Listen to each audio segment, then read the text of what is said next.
October 23rd, 2020. I had no idea we were going to be having such a sweet boy in our house. I walked into the kitchen, and that's when I saw a sweet little baby boy sitting on our table.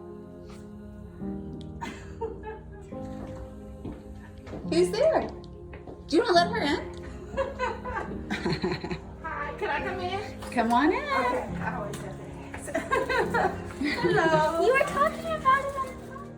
I think we kind of went open thinking, okay, well, it'll probably take a few weeks, and, we're getting back in the queue. I remember calling Jenny from work. She's like, well, getting out baby clothes. I'm like, we're having to come already? And I was like, well, I guess I need to get home early. Saw the CPS worker pull up, and a sweet video of Franny and the girls. Everybody opening the door. Want to say hi to our new friends? Love it. Go see. Hi. They were dropping something off, Fran. There's a present.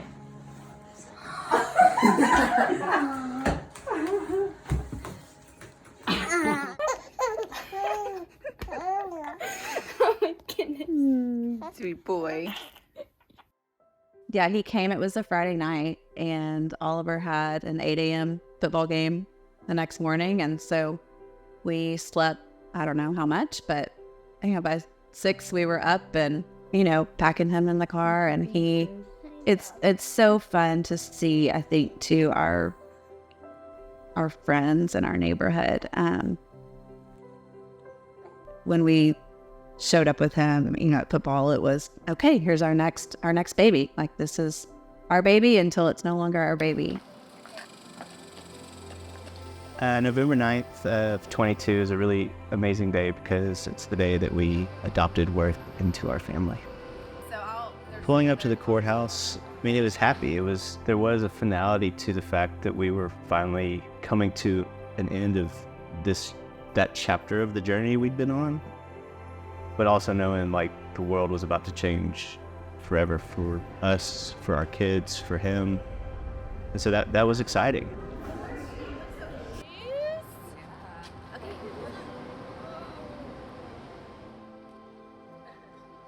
I had kind of journaled about, here we go, I don't know if we're ready, but and obviously he was preparing us for our son, who was then born October 20th.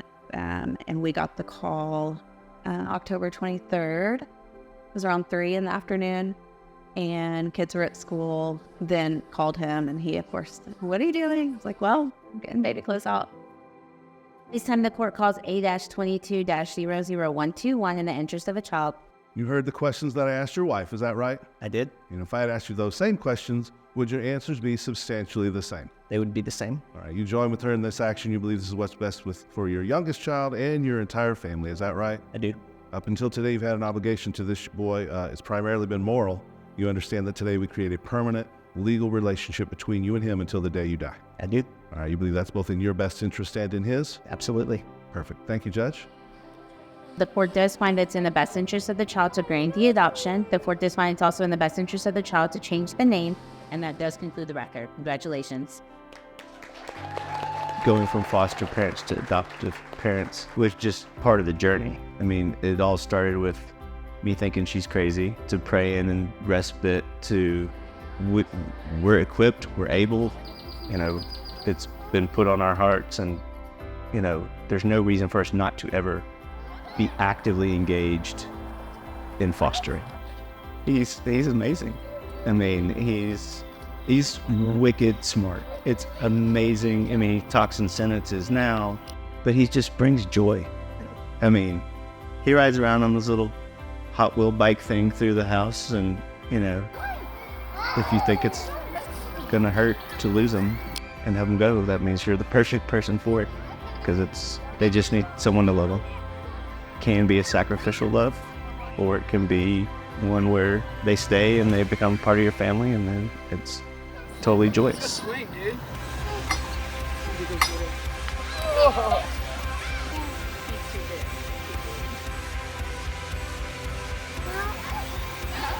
Come closer to him.